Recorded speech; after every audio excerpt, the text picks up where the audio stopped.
அண்மை செய்தியாக நாம் பார்த்து வருவது ஸ்ரீவில்லிபுத்தூர் அருகே வத்திராயிருப்பு தாலுகா கிராம மக்கள் மண்ணெண்ணெய் ஊற்றி தீக்குளிக்க முயன்றிருக்கிறார்கள். அங்கு இருக்கக்கூடிய கோவிலில் நல்லத்தங்காள் கோவில் சிலை உடைக்கப்பட்ட நிலையில் அறநிலையத்துறை சார்பில் பாலாலயம் நடத்த இருந்த நிலையில் அது தொடர்பாக எதிர்ப்பு தெரிவித்து மக்கள் இந்த போராட்டத்தை முன்னெடுத்திருக்கிறார்கள். கள தகவல்களோடு இணைகிறார் எம்முடைய செய்தியாளர் செந்தில். வணக்கம். மக்கள் முன்வைக்கக்கூடிய கோரிக்கை என்னவாக இருக்கிறது? தற்போது கள சூழல் எப்படி உள்ளது?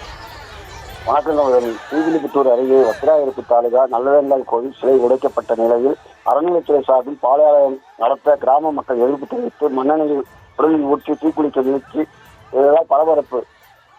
போலீசார் கைது செய்ய முயற்சி செய்ததால் பொதுமக்கள் மற்றும் போலீசார் இடையே தள்ளுமுடி ஏற்பட்டது. விருதுநகர் மாவட்டம் ஸ்ரீவில்லிபுத்தூர் வத்திராயிருப்பு தாலுகா அச்சனாபுரத்தில் பிரசித்தி பெற்ற நல்லதங்காள் கோவில் உள்ளது. கடந்த ஜனவரி 26ஆம் தேதி நல்லதங்காள் கோவிலில் கதவு உடைக்கப்பட்டு சாமி சிலை மற்றும் உண்டியல் ஆகியவற்றை மர்ம நபர்களால் சேதப்படுத்தப்பட்டிருந்தது. இதனை அடுத்து சம்பவ இடத்திற்கு வந்த போலீசார் இது சம்பவமாக வழக்கு செய்து சேதப்படுத்திய நபர்களை தேடி வந்த போது 5 பேர் கைது செய்யப்பட்டனர். இதனைத் தொடர்ந்து கடந்த 6ஆம் தேதி இந்து சமய அறநிலையத்துறை சார்பில் நல்லதங்காள் கோயிலில் பாலாலயம் செய்ய இருந்ததை இந்து சமய அறநிலையத்துறை சார்பில் பண்ணக்கூடாது என கோயில் முன்பு உட்கார்ந்து எதிர்த்து தெரிவித்தனர். அப்போது ஸ்ரீவில்லிபுத்தூர் டிஎஸ்பி ராஜா செய்த பொதுமக்களிடம் பேச்சுவார்த்தை நடத்தினார். வருகிற 16ஆம் தேதி இந்து சமய அறநிலையத்துறை சார்பில் பாலாலயம் செய்யப்படும்.